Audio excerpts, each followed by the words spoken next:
కాళ్లలో నొప్పి, నరాల వాపు వంటి లక్షణాలతో బాధపడుతున్నారా? వెరికోస్ వెయిన్స్ లో అత్యాధునిక చికిత్స ఏవిస్ వాస్కులర్ సెంటర్. నమస్తే రమగారు. నమస్తే జయ. రమగారు, ఏమన్నా దయ్యాలు, పిశాచాలు ఇలాంటి కథలు ఏమన్నా ఉన్నాయా? చెప్తాం. పిశాచం చేయలేని పని, పిశాచాలు చేయలేని పనులు ఉంటాయి ఏమైనా? మామూలు కథల ప్రకారం అయితే అవన్నీ చేసేస్తాయి కదా.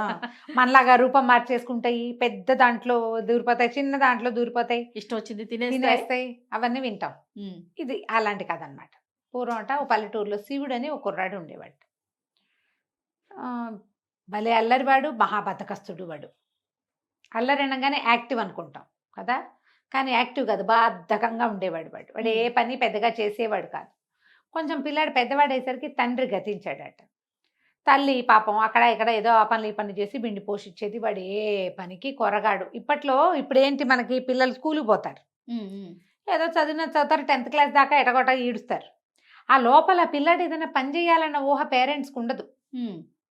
ఒక మాదిరి తల్లిదండ్రుల్లో కొంచెం చిన్న ఇళ్లలో, పల్లెటూళ్ళల్లో ఏం చేసేవాళ్ళు, పిల్లాడు ఆ 7-8 ఏట నుంచి గొడ్ల వెనకాల వెళ్ళటము, గొడ్ల దగ్గర బాగు చేయటము, వాకిళ్ళు కసువులు ఊడటము, పొలం వెళ్ళి అన్నాలు పట్టుకెళ్ళి ఇచ్చి రావటము, మంచినీళ్ళు పట్టుకు రావడం, ఈ పనులు చేయించేవాళ్ళు 7-8 ఏళ్ళ నుంచి. ఓకే, చేయిస్తే వాడు 15 ఏళ్ళు వచ్చేసరికి వాడు మంచి పనిమంతుడు అవుతాడు. వీడి 15 ఏళ్ళు 18 ఏళ్ళు వచ్చాయి, పనిమంతనం లేదు, ఏమీ లేదు, ఊరికే పడుకునే ఉండేవాడు. రాత్రిపూట లలయ పదాలు పడితే ఎప్పటికీ పడుకోకుండా, పొద్దున్న ఎప్పటికీ లేవకుండా, ఏ పని చెప్పినా చేయకుండా, తర్వాత చేస్తా అని అలా బాధకంగా ఉండి పరమ సోమరిపోతూ వాళ్ళ అమ్మే చూసేది. ఓకే, ఈ చూసి ఒకనాడు చుట్టుపక్కల వాళ్ళు ఎవరో నానా మాటలు అన్నారు. ఇంత బడితల్లే, ఇంత కొడుకున్నాడు, దూడలే ఉన్నవాడు పని చేయకపోతే ఏమంటారు, దూడలే పెరిగేవాడు, అందరూ తిట్టారు. తిట్టేసరికల్లా వాళ్ళ అమ్మ నానా తిట్లు తిట్టింది వాడిని. వెళ్ళిపో వెధవా బయటికి, ఇంట్లో నుంచి ఏమి పని చేయవు, పాట చేయవు, సోమరిపోతువి నువ్వు, నిన్ను ముయ్యలేకపోతున్నా. ఇప్పుడు 10 ఏళ్ళు 8 ఏళ్ళు పిల్లాడు అనుకో, ఏదో ఇప్పుడు అన్నం తిని లడ్డు తింటే సరిపోతుంది. 15-16 ఏళ్ళ వాడంటే బాగా కావాలి, 4 పూట్ల తిండి కావాలి, గ్రోత్ ఉంటుంది కదా. అదే కదా ఆహారం. వాడు పని చేయకపోయినా వాడు తిండే అంతేగా. పని చేస్తే ఇంకో ముద్ద ఎక్కువ ఉంటుందేమో, లేదా పని మీద పడి ముద్ద తక్కువ కూడా తింటారు. వీడు అట్టా కాదు, కూర్చొని కుంభాలు మేసేస్తున్నాడు. విసుగు పుట్టేసింది వాళ్ళ అమ్మకి. వెధవా పో బయటికి, నేను మొయ్యలేకపోతున్నాను, నీ తిండి తెచ్చేసరికి నా టంగులు దిగుతున్నాయని తెగ తిట్టింది. తిట్టేసరికి వీడికి కోపం వచ్చేసింది, విసుగు పుట్టింది. ఎప్పుడు తిడుతుంది, ఎంతసేపు పని చెప్తుంది, ఎవడు చేస్తాడు ఈ పనులేని అని నడుచుకుంటూ పోయి ఊరు చివర ఏవో కొన్ని చింత చెట్లు, వేప చెట్లు అవి ఇవి ఉండే ఓ చెట్టు కింద కూర్చున్నాడు.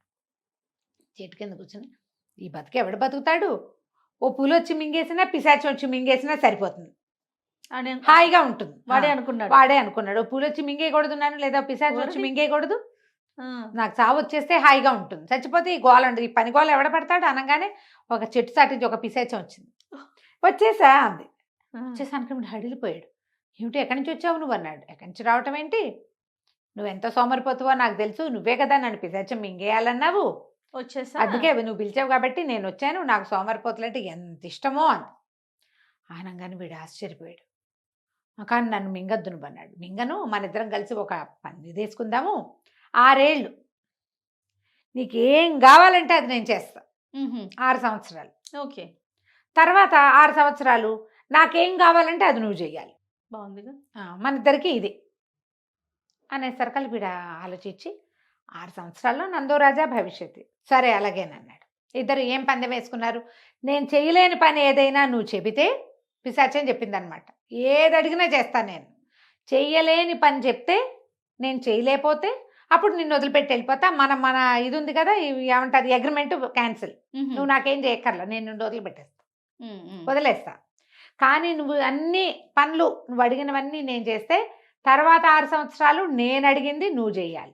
ఓకే, ముందు మనకే కదా ఛాన్స్ వచ్చింది, తర్వాత సంగతి తర్వాత చూసుకుందామని వీడు ఒప్పుకున్నాడు. ముందు నాకు సరే నాకేం కావాలంటే అది ఇస్తామన్నాడు. ఏది కావాలంటే అది ఇస్తానండి. జేబుల నిండా డబ్బులు పోసింది వాడికి, జేబు నిండా డబ్బులే. వాడు చొక్కా వేసుకున్నాడు, చొక్కాకో జేబు ఉంది, దానికి ఏవో లాగు తొడుక్కున్నాడు, 2 జేబుల్లో, వెనకాల సీటు మీద ఉండే జేబులో కూడా రూపాయి బిళ్ళలు వచ్చినాయి, బంగారు కాసులు. వాడికి ఉత్సాహం వచ్చేసింది. మా అమ్మ డబ్బులు లేకే కదా పనికి, ఆ పని ఈ పని అని ఎవరిని పని మనిషిని పెట్టుకోకుండా ఆవిడే పని చేసుకుని నన్ను కూడా చేయని చంపుతుంది. డబ్బులు ఉన్నాయనుకో, మనకున్న 1/2 ఎకరం దున్నుకోవడానికి మనుషులు ఉంటారు, ఇంకో 4 ఎకరాలు కొనుక్కోవడానికి డబ్బులు వస్తాయి, డబ్బులు ఉన్నాయి, శుభ్రంగా కావాల్సింది తినొచ్చు, కావాల్సినంత సేపు పడుకోవచ్చు, కోళ్ళు మేకలు గొడ్లు కదా అన్నీ పెట్టుకోవచ్చు. అన్నిటికీ డబ్బు ఉంది, అంతేగా. అన్ని పనులు చేయడానికి పని మనుషుల్ని పెట్టుకోవచ్చు. బాగా ఆలోచించుకుని వాడు ఆ డబ్బులు చేత పుచ్చుకుని ఎగురుకుంటూ ఇంటికి వెళ్ళిపోయాడు. ఇంటికి వెళ్ళిపోతే వాళ్ళ అమ్మకి అన్ని డబ్బులు తీసి చూపించాడు. అమ్మ చూడవే ఎన్ని డబ్బులు తెచ్చారంటే, మాస్టర్ నీ కడుపుడుక ఒక పావలాకి కొరగాని వాడివి ఇంత బంగారపు కాసులు ఎక్కడి నుంచి వచ్చినారా? ఆ రోజుల్లో బంగారు కాసు అంటే చాలా పెద్దది. ఇన్ని కాసులు ఇన్ని అన్ని జేబులు నిండా మొత్తం కలిపి ఇగో అయినాయి 2 దోసెళ్ళు. ఎట్లా తెచ్చావురా ఏంటంటే వీడు ఏం చెప్పాడంటే, అమ్మ బ్రహ్మాండమైన పిశాచం ఒకటి దొరికింది, 6 ఏళ్ల పాటు దానికి అది నాకు పనిచేస్తుంది, తర్వాత 6 ఏళ్ళు నేను దానికి పనిచేస్తాను అనేసరికి వాళ్ళ అమ్మ తెల్లబోయింది.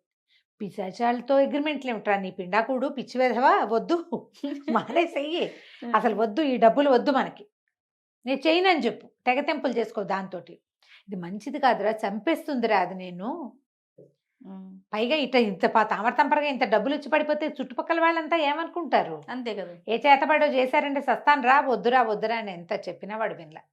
వాళ్ళ అమ్మంది, నువ్వు ఈ పిశాచాలతోటి సంగమం ఇది ఏమంటారు ఈ స్నేహాన్ని కొనసాగించేటట్టు నువ్వు వింటూ ఉండద్దు, కుటుంబానికి కూడా చెడ్డ పేరు, మన వాళ్ళంతా సాటి వాళ్ళు ఉన్నారా, వాళ్ళందరి మీద కూడా ఈ భూత వైద్యం గొడవలు వస్తాయి, వీడింటో దయ్యాలు ఉన్నాయంటే మన ఇళ్ళ వైపుకి ఎవరు రారు, మధ్య చుక్క కూడా పోయారు ఎవరు, అవన్నీ ఎందుకే అమ్మా, మన దగ్గర డబ్బులు ఉన్నాయి అన్నీ వస్తాయంటాడు పిల్లాడు. తల్లి మాత్రం ఒప్పుకోవాలి, వెళ్ళిపోమనేసరికల్లు వీడు మన చేతిలో పిశాచం ఉంది, ఏది కావాలంటే అది చేస్తుంది, అమ్మ లేకపోతే ఏమైంది ఓరిని అని చెప్పి బయటికి వెళ్ళిపోయాడు. ఆ వయసులో అలాగే ఉంటుంది జయ, వెళ్ళాక కదా తెలిసేది. మరి సరే పిశాచం కాస్త వాడిని పిశాచం దగ్గరికి వెళ్ళిపోయాడు, వీడికి నుంచి బయటికి పోయాడు. బయటికి పోయి పిశాచాన్ని చెప్పాడు, నేను ఇంక ఈ ఊళ్ళో ఉండలేను, నువ్వు నాతో ఉన్నావంటే ఊళ్ళో వాళ్ళంతా మా దగ్గరికి రారట, మా అమ్మ చెప్పింది, నాకు అడవిలో చక్కటి ఇల్లు కట్టు అన్నాడు. ఠకేల్మని ఇల్లు కట్టేసింది, అది హ్యాపీమని అంటే కట్టేసింది. అక్కడి నుంచి బోల్డ్ అన్ని తిండి బండారాలు అన్నీ ఎప్పటికప్పుడు అయిపోతే మళ్ళీ వచ్చేస్తూ ఉండాలంటే సరే అని ఏర్పాటు చేసింది. వాడు హాయిగా ఉన్నాడు, నాకు బాగా పని సాయం చేయడానికి 5-6 పని వాళ్ళని పెట్టు అన్నాడు. 5-6 పెట్టింది. అక్కడి నుంచి ఇంకా రోజుకు ఒకటి అడిగేవాడు వాడు, కాలం కాని కాలంలో జామకాయదే, మామిడికాయదే, వాడి ఇష్టం, అరిసెలదే, అప్పచ్చోలదే, ఏదైనా పిశాచం పట్టుకొచ్చి ఇచ్చేది. అక్కడి నుంచి ఏం చేసింది, వీడికి ఐడియా, ఇక్కడంతా దొంగలు ఉన్నారట అడవిలో, చుట్టుపక్కలంతా చెప్పుకున్నారు, వాడు తోచినప్పుడు ఊళ్ళోకి పోయి తిరిగి వచ్చేవాడు, మళ్ళీ వచ్చేసేవాడు. కాలక్షేపానికి కావాల్సిన సినిమాలు కూడా ఏర్పాటు చేస్తున్నాడు, డ్యాన్సులు బొన్సులు. అప్పట్లో సినిమాలు లేవుగా, అవే కత్తిసాం చేసేవి, కర్రసాం చేసేవి ఆ పిశాచం సృష్టించిన వాళ్ళు, అవన్నీ చూసుకుంటూ ఉండేవాడు. ఊళ్ళోకి వెళ్ళి కనుక్కొచ్చి ఇక్కడంతా దొంగలు ఉన్నారట, దొంగలకి కాపలాగా పెంపుడు కుక్కల్లాగా మెలిగే ఒక 6 డజన్ పులుల్ని తీసుకురా నాకు అన్నాడు. అది 6 పులుల్ని తెచ్చింది. అవి కుక్క పిల్లలాగా తిరుగుతాయి వాకిట్లో, అంటే మన కుక్క పిల్లలు చూసే వాళ్ళకి పూలే కదా, భయం వేస్తుంది కాబట్టి వాకిట్లో పులులు తిరిగేవి. అక్కడి నుంచి ఇంటికి చుట్టూ పెద్ద ప్రహరీ గోడ కట్టమన్నాడు, కట్టింది. 20 అడుగుల ప్రహరీ కట్టమన్నట్టు వాడు. ఆయన ఎవరో రాజకీయ నాయకుడు కూడా అటగే కట్టుకున్నాడని చెప్తున్నారు. పెద్ద ప్రహరీ గోడ, ఎవరు నీకు వాకిట్లో పుల్లు ఉన్నప్పుడు ప్రహరీ గోడ ఎందుకు, అదే కదా పుల్లే కాపలా ఉంటాయి, కాదు దానికి అదే దీనికి ఇదే 20 అడుగులకి కోతికి కొబ్బరి చెప్ప దొరికినట్టే. సరే రోజులు గడిచిపోయినాయి, 5 ఏళ్ళు దాటిపోయింది, 6వ ఏడు పూర్తవుతుంది. ఈ మధ్య మధ్యలో పిశాచానికి వీడిట పిచ్చ అడిగినప్పుడల్లా పళ్ళు కొరికేది, అది కళ్ళు కొరికనేది, నువ్వు నా చేతికి చిక్కుతావుగా 6 ఏళ్ళ తర్వాత నిన్ను చంపేస్తాను, నేను మామూలుగా చంపను, నిన్ను బాగా నానబెట్టి వేడి నీళ్ళలో ఉడకబెట్టి ఆ తర్వాత పెనం మీద బాగా కాల్చి చిన్న చిన్న ముక్కలు చేసుకుని రోజు ముక్క చొప్పున 6 ఏళ్ల పాటు తింటాను నిన్న. అంత కోపం మరి రాదు, ఇన్ని రకాల పనులు చేస్తుంటే మనమే 2-3 సార్లు ఎవరైనా వెంటనే పని చెప్తే వీళ్ళని తిట్టేస్తాం. అవును, ఖర్చొస్తుంది, మంటగా ఉంటుంది. ఇన్ని రకాల పనులు చేసినప్పుడు దానికి ఆ మాత్రం మండదు. చిన్న చిన్న ముక్కలు చేసుకుని 6 సంవత్సరాల పాటు తింటాను నిన్ను నేనని చెప్తుంది. చెప్తే మనవాడు అన్నట్ట చూద్దాం 6 ఏళ్ళు పూర్తయ్యాక కదా, అప్పటి సంగతి అప్పుడు. 6వ ఏడు కూడా వచ్చింది, 6వ ఏడు పూర్తవుతుంది. వీడికి ఆలోచిస్తున్నాడు, పిశాచమేమో మన మీద కోపంగా ఉంది, హాయిగా 6 ఏళ్ళ నుంచి సుఖంగా ఉన్నా ఏ పని చేయకుండా, రేపు అది ఏం పని చేయిస్తుందో మనతోటి మనుషులతో, దానికి లేనిదేమీ లేదు కానీ మనుషులతో ఏం పని చేయిస్తుందో అది మనకు తెలియదు, దాని సంగతి తెలియదు, ఏం చేయాలి అని ఆలోచిస్తూ ఆ లోపల ఈ అడవిలో పెద్ద పెద్ద చెరువులు అవి ఉన్నాయట. చెరువు గట్టును కూర్చున్నాడు. చెరువు గట్టు మీద కూర్చుంటే కొన్ని కప్పలు అటు ఇటు ఎగురుతూ కనపడ్డాయి. బెకమని సంగీతం, అడవి నిశ్శబ్దంగా ఉంటుంది. వీడొక్కడే ఉన్నాడు అక్కడ. మనుషులేరి పనిచేసేందుకు పిశాచపు మనుషులు ఉన్నారు, వాళ్ళు మనుషుల కింద లెక్క కాదు కదా, వాళ్ళు మాట్లాడుకోరు, పనులు మాత్రం చేస్తుంటారు. ఆ నిశ్శబ్దంలో ఆ కప్పల సంగీతము అవన్నీ వినపడతాయి. బెక అని ఉండి అంటూ ఉంటాయి. బాగా ఆలోచించాక వాడికి తట్టింది. సరే పిశాచాన్ని పిలిచాడు. పిలిచి ఇంకొక అరగంట సమయం ఉంది 6 ఏళ్ళు పూర్తవటానికి. వాళ్ళు పెట్టుకున్న టైంకి 1/2 అవర్ ఉంది. ఏమన్నాడు, అయిపోయింది కదా మన సమయం, ఒక అరగంట ఉంది, ఈ అరగంటలో నువ్వు ఒక్క పని చెయ్యి, ఈ చెరువులో ఉన్న కప్పలన్నిటినీ చెట్టు మీద కూర్చోబెట్టు. చెట్ల మీద నుంచి కప్పల సంగీతం వినాలనుంది, ఇదే నా ఆఖరి కోరిక అనగానే పిశాచం రుసరుసలాడుతూ, ఏమిటో నువ్వు నీ దిక్కుమాలిన ఐడియాలు, సరే చేస్తాలే, ఇంకేముంది, అరగంట తర్వాత ఎలాగో నీ సంగతి ఉంది అన్నది. అని అక్కడి నుంచి ఏం చేసింది, గుప్పెడు కప్పలను తెచ్చి చెట్ల మీద పెట్టడం మొదలుపెట్టింది. ఇది ఒక గుప్పెడు తెస్తుంది, అరగుప్పెడు దూకేస్తాయి. మరి ఎక్కడ ఆగుతాయి? కప్పలు తక్కడే అంటారు. ఇక ఎన్నిసార్లు కప్పల్ని పెట్టిందో, ఎన్నిసార్లు మొత్తం కప్పలన్నీ పెట్టాలి, అది ఇది పెట్టలేకపోయింది. అరగంట గడిచిపోయింది.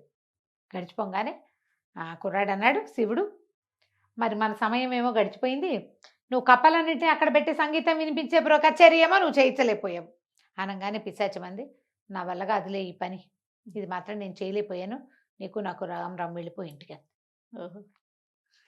వాడు ఏం చేశాడు, అంతకుముందే ఈ పిశాచం ఇచ్చిన డబ్బులతోటి బోల్డ్ అంత పొలం కొనుక్కున్నాడు ఊళ్ళో. పిశాచి వెళ్ళిపోయింది, 6 ఏళ్ళు అవ్వగానే ఇల్లు వాకిలు అన్నీ మాయమైపోయినాయి, కానీ వీడికి ఊళ్ళో పొలం మిగిలిపోయింది. ఓహో, తెలివిగా కొనుక్కున్నాడు, నవ్వుకుంటూ వెళ్ళిపోయాడు. కప్పలు తక్కడు అంటారు. 4 కప్పల్ని పైన వేసామనుకో, మనం చేయబెట్టి ఇంకో కింద నుంచి 2 తీసే లోపల అందులో నుంచి 2 దూకేస్తాయి. వాడు ఆ కప్పలు దూకేసే విధానాన్ని కనిపెట్టి ఇది అడిగాడు అనమాట. పిశాచాలు కూడా చేయలేవు, నీకు మనుషుల్ని కూడా మనం చూడు అట్లా కంట్రోల్ చేయలేం.